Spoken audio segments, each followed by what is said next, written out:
Episode number 365. And yet, notwithstanding these precautions, I remained for some time in a terrible agitation of mind. But my fears were this time ill-founded. I passed the day without experiencing anything of the kind I dreaded. I took the precaution to half empty the carafe, in order that my suspicions might not be noticed. The evening came on, and with it darkness. But however profound was this darkness, my eyes began to accustom themselves to it. I saw, amid the shadows, the table sink through the floor. A quarter of an hour later it reappeared, bearing my supper. In an instant, thanks to the lamp, my chamber was once more lighted. I was determined to eat only such things as could not possibly have anything soporific introduced into them. 2 eggs and some fruit composed my repast. Then I drew another glass of water from my protecting fountain, and drank it. At the first swallow, it appeared to me not to have the same taste as in the morning. Suspicion instantly seized me. I paused, but I had already drunk half a glass.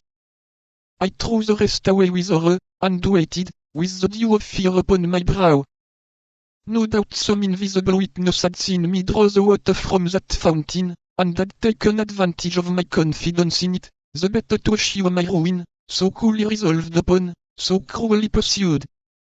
Half an hour had not passed when the same symptoms began to appear, but as I had only drunk half a glass of the water, I contended longer, and instead of falling entirely asleep, I sank into a state of drowsiness which left me a perception of what was passing around me, while depriving me of the strength either to defend myself, or to fly.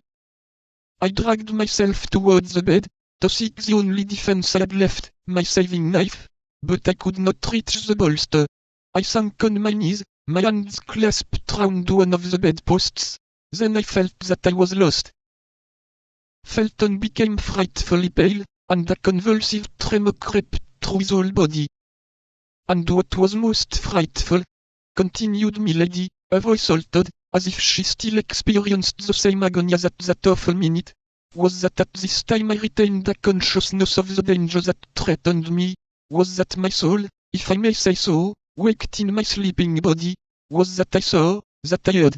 It is true that all was like a dream, but it was not the less frightful. I saw the lamp ascend, and leave me in darkness.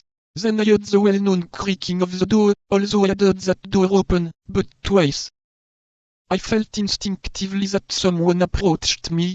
It is said that the doomed wretch in the deserts of America thus feels the approach of the serpent. I wished to make an effort. I attempted to cry out. By an incredible effort of will I even raised myself up, but only to sink down again immediately, and to fall into the arms of my persecutor. "Tell me who this man was," cried the young officer. Milady saw at a single glance all the painful feelings she inspired in Felton by dwelling on every detail of her recital, but she would not spare him a single pang.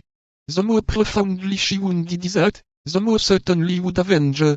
She continued, then, as if she had not heard his exclamation, or as if she thought the moment was not yet come to reply to it.